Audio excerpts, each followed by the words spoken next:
ও সব্যসাচী আধুনিক সাহিত্য ব্যক্তিত্ব কাজী নজরুল ইসলাম ও স্বাধীন ব্যক্তিত্ব বোধের জাতীয় প্রতীকে পরিণত করে।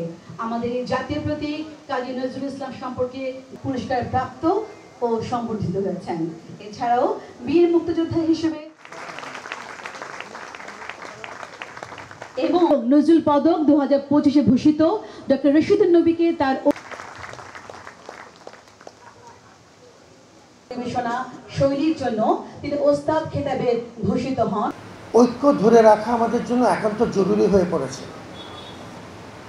যে কোনো বিবেচনায় আমরা বিভাজনকে আর বাড়তে দিতে চাই না।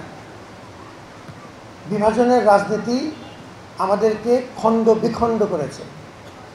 ভয়ানক রকম হিংস্র দলান্ধ রাজনীতি আমাদের প্রতিষ্ঠানগুলোকে দুর্বল করে দিয়েছে। আমাদের রাজনীতি এখন হওয়া উচিত হাত ধরে রাখার রাজনীতি। আপনি আমার হাত ধরে রাখুন, আমি আপনার হাত ধরে রাখি। এই ঐক্য বিনষ্ট হবার কি ভয়ানক পরিণতি হতে পারে সেটি আপনিও বুঝেন, আমিও বুঝি। যার যার পর্যায় থেকে এই ঐক্য ধরে রাখার চেষ্টাতে শরিক হওয়া।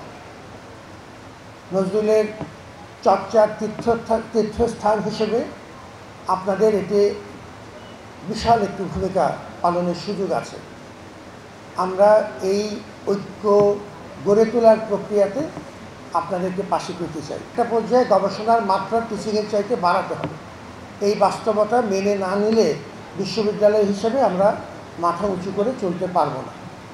সেই কারণেই আমাদের পরস্পরের সাথে টিম বিল্ডিং খুব দরকার। শিক্ষকদের মধ্যে যেন আমরা বিভিন্ন টিম তৈরি করতে পারি। দূর দূরান্তের বিশ্ববিদ্যালয়গুলো দিনাজপুর, রংপুর, পটুয়াখালী, খুলনা সবাইকে আমরা একটা প্ল্যাটফর্মে আনতে চাই। আনলে যেটা হবে যে আমরা বিভিন্ন টিমে তখন কাজ করতে পারবো। ছাত্রদের, শিক্ষকদের, ছাত্র শিক্ষক উভয়ে এই টিমে কাজ করতে পারলে আমরা তুলনামূলকভাবে অল্প খরচেও এবং যেহেতু তখন যৌথভাবে কাজ করার সুবিধাটা পাওয়া যাবে, তখন আমাদের মধ্যে তুলনামূলকভাবে এই রিসার্চের কাজটা আর একটু সহজভাবে করার সুযোগ আসবে। আমার উদাত্ত আহ্বান থাকলো আপনাদের প্রতি, আমরা এটিকে কী করে কার্যকর করতে পারি আর কি শক্ত নেটওয়ার্ক বিল্ডিং, যেটি আমি শুরু করতে চাই আপনার এবং আমার এই দুই প্রতিষ্ঠানের ভেতর একটি শক্তিশালী মেলবন্ধন স্থাপিত হয়।